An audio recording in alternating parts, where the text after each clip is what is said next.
What's up, guys? Joe Youngblood with Treasure Farms. I'm a habitat specialist with Whitetail Habitat Solutions alongside Jeff Sturgis and the gang. Hope you're doing well. We're back here after a nice long trip through western Wisconsin, portion of Michigan and back. It was great people, great properties.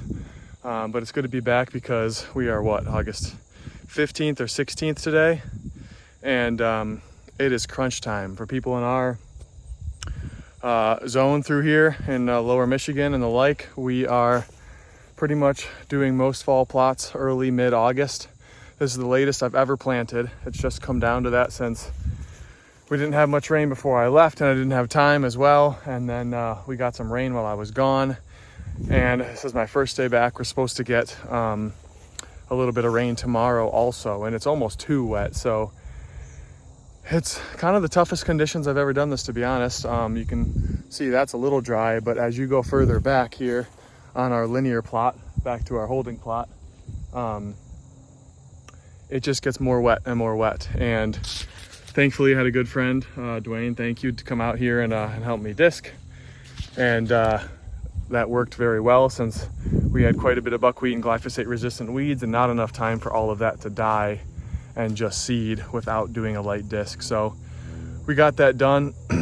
And he had brought his tractor over, and now we are getting it on the ground. So it's only been a couple days since it was disc. Shouldn't have too much of an issue, but we'll work with what we got. Being that things got, rain after we disc, but before we put the seed down, it is incrementally harder to walk.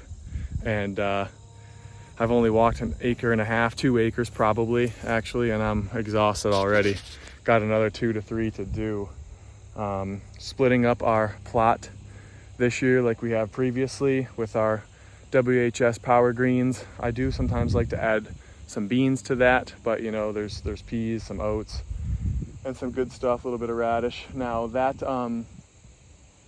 that blend, like I said, also sometimes like to have some beans added to that, and we also will overseed with rye here about 4 or so weeks after germination. Since we are so late, that's going to be pretty close to the start of hunting season, but that's okay. We're not going to do really anything else in September except that. Be back in less than a week probably to get our stands and shooting lanes done. Sorry, a little off track. The other side of our plot though will just be our Big Boost Brassica from WHS. And that's got turned up a couple types of radish, but it'll do very well. It'll have the leafy greens that the deer love and the bulbs also in the bottom. And that's at around, 4 pounds half acre, or you can get, you can just divvy it up, 8 pounds for an acre, of course. It comes in 24-pound bags. 3 of the Power Greens is 1 acre, and 1 24-pound then is 3 acres, actually, if you just buy that big bag and the smaller seed. So gonna be happy with that. Might test out something else later, but that'll be a surprise. And we'll see how that does food wise. Yeah, and just back in action, guys. On a side note, I want to do a quick little review of our Hooyman spreader. I have it there on the ATV. It is a hard case spreader. Never used it before. This is the first time, but if I felt I got 1 to 2 years with one of those bag spreaders, and they seem to be losing their quality. I don't know if you guys are seeing the same thing, but I've had some other plastic pieces break. This guy, hard. It's got the lid, got a little thing to see the seed in. You can kind of direct seed a little bit with this, and it's got its rate knob. First impressions, guys, honestly, I'm not super happy. If you went back a year or two and you saw my pole saw review, the first Hooyman one I got, I wasn't very happy with that either. I got this because it was about double the price of a bag seeder, and I felt, well, if it lasts me twice as long, maybe it'll just be worth it. And every once in a while I would spill seed because of the bag and just, having it on top of the four-wheeler, being tired, doing silly things. So I thought it'd be kind of cool to just give one of these a try. Some people like them. But my honest first impression is, once again, not that great. I would probably not buy it again, to be honest. And there's a couple things. And I'll just kind of go down my laundry list again. I've only used this for a couple acres now. First time using it.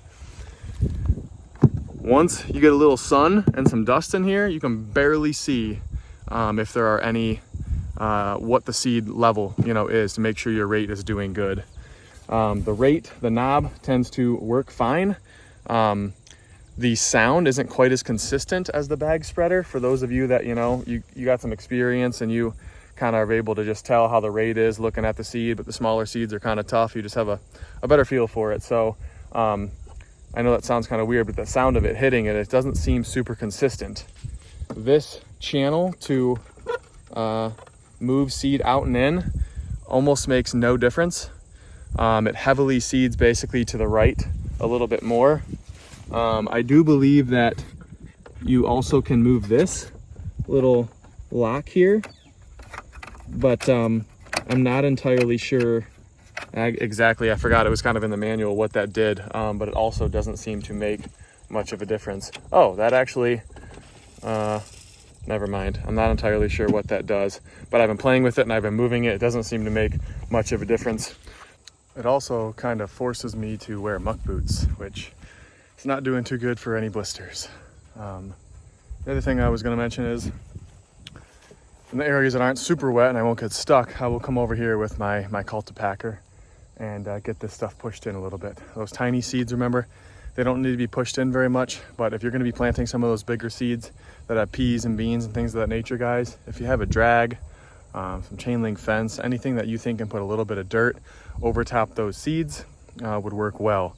Those seeds really, you want to be in like 1.5 inches or so in the ground. So setting them on top, you could have lackluster germination. It could be due to some browse pressure, numerous things going on. Everyone's kind of in a different area. So those are things to keep in mind.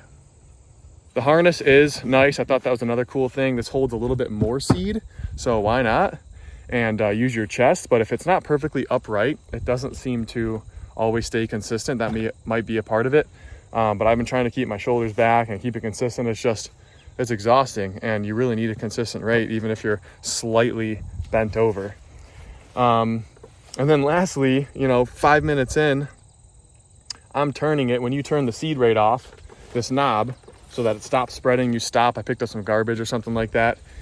Almost every single time when you go again, the handle is stuck. I have to manually grab this wheel here and pull it and get it unstuck and start going again. And I've done nothing but ordinary things that you guys would be doing. Oh yeah, last thing. I don't know how many of you right-handers turn the wheel with your left hand. This is a left-handed crank.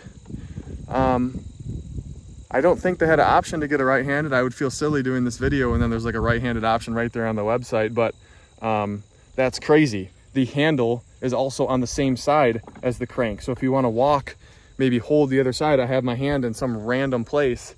I think the design could have been a lot better. They had some good ideas, but ultimately this is next to a complete fail. They do have an automatic one. No way in heck I'm going to give that a try after this. If I was sponsored by them, I would almost feel ashamed, to be honest. It's just kind of ridiculous. So I don't know. Hopefully we'll get a nice surprise in the future with the different cedar, and or quality will get better of some of the other brands, and I'll bring you guys whatever update I can. But looks like I'll probably be back to some kind of bag spreader in the future. Hope that helps some of you. This will be pretty much it for today. I'll be very tired. A couple camera batteries are low. Actually, the first time I have had a wire on a camera, it was part of a solar panel that I showed you guys a while back. It is chewed off. And I know mice and stuff will get, cords and stuff in garages and things like that, but I was surprised up this slick kind of pole that something chewed that. Can't say exactly what it was, but I was surprised. It said low battery and these things were only on for a month. And so I need to see if I have an extra little cord thing. If I don't, I'm gonna have to contact Cuddyback and have them send me one. So little update there. Get those going, and then we will be back out soon. Everything else looks pretty good. Switchgrass, guys, how it's an exponential grower. Always talking about that on our visits. We're here at the end of August. I'm 6'2". You can see some of this is easily 6-7 feet tall, especially right there. And it's also, thickening up in areas and reseeding itself.